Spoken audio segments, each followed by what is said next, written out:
Nesta terceira aula do capítulo 7 do curso de Geometria Plana, são apresentados os seguintes tópicos: construção da curva hipérbole, tangente a um ponto da hipérbole, círculo principal da hipérbole, círculos diretores da hipérbole, assíntotas a uma hipérbole e outras definições da curva hipérbole.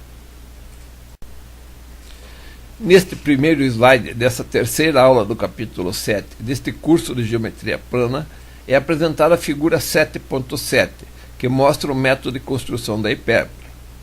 Para construir os dois ramos da curva hipérbole, marca-se sobre o eixo transverso um ponto P. E em seguida, com centro em F2, traça-se uma circunferência com o raio F2P. Com este mesmo raio, traça-se com centro em F1 outra circunferência que gera o ponto R. Continuando o processo, acrescente-se no eixo transverso, apoiando-se no ponto P, a distância da constante de definição, gerando o ponto Q. Com centro em F2 e raio F2Q, traça-se uma circunferência que passa pelo ponto Q. Repete-se o processo, traçando-se uma circunferência com centro em F1, gerando o ponto S.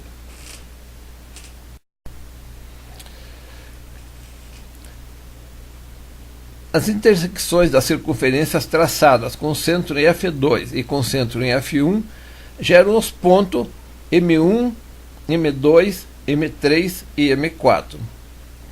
Como a diferença das dimensões dos raios das circunferências traçadas resulta na dimensão da constante de definição, os pontos M1, M2, M3 e M4 respeitam a regra que a diferença de dimensão entre os dois raios vetores deve ter o valor da constante de definição da hipérbole. Neste segundo slide dessa terceira aula do capítulo 7 do curso de Geometria Plana, temos a definição de tangente à curva hipérbole no ponto M1. Na figura 7.8, marcando-se um ponto M1 em um dos ramos da curva hipérbole, traçam-se os raios vetores R, que liga o ponto M1 ao foco F2, e o raio vetor que liga o ponto M1 ao foco F1.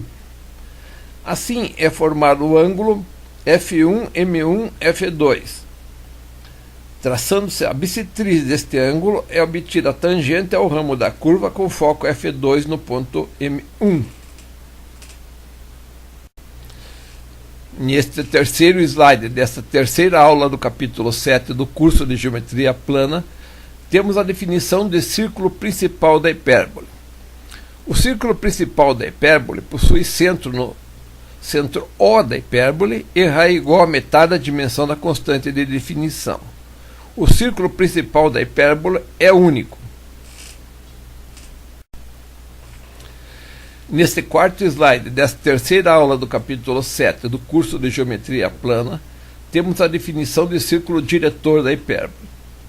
São círculos diretores da hipérbole, os dois círculos com centro nos pontos focais da hipérbole e com raio igual à constante de definição da hipérbole. Esses círculos são mostrados na figura 7.10. Ou seja, a hipérbole possui dois círculos diretores, um para cada ramo.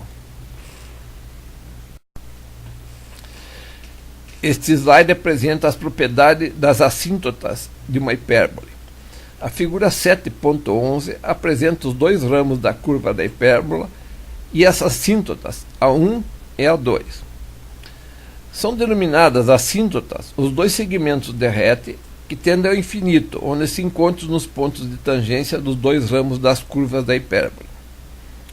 As assíntotas podem ser consideradas como as tangentes aos pontos da hipérbole que se encontram no infinito. Os eixos da hipérbole são as bissetrizes dos ângulos formados pelas assíntotas da hipérbole. As duas assíntotas são simétricas em relação aos eixos da hipérbole e passam pelo seu centro O. Este slide continua a apresentação das propriedades das assíntotas dos ramos da hipérbole. A figura 7.11 é reapresentada. Para a construção das assíntotas da hipérbole, traça-se uma circunferência com centro no centro O da hipérbole e com raio igual a metade da distância entre os pontos de foco da hipérbole.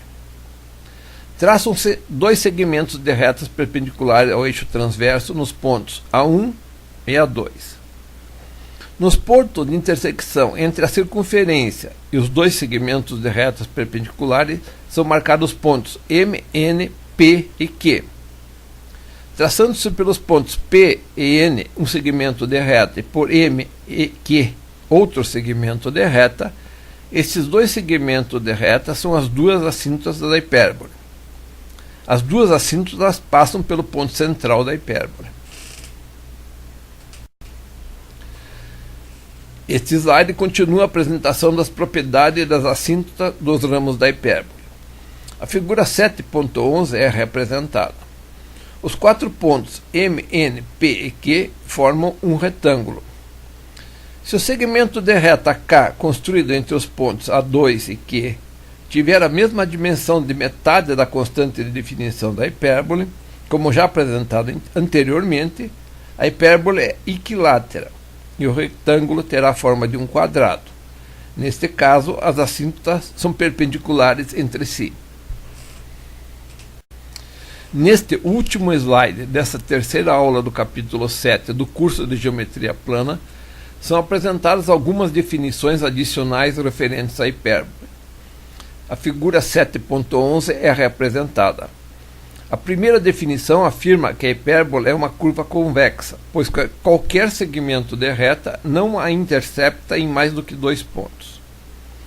A segunda definição afirma que qualquer ponto x do plano é interior, pertence à curva, ou é exterior, a mesma, conforme o valor da diferença da distância aos focos seja maior, igual ou menor que a constante de definição.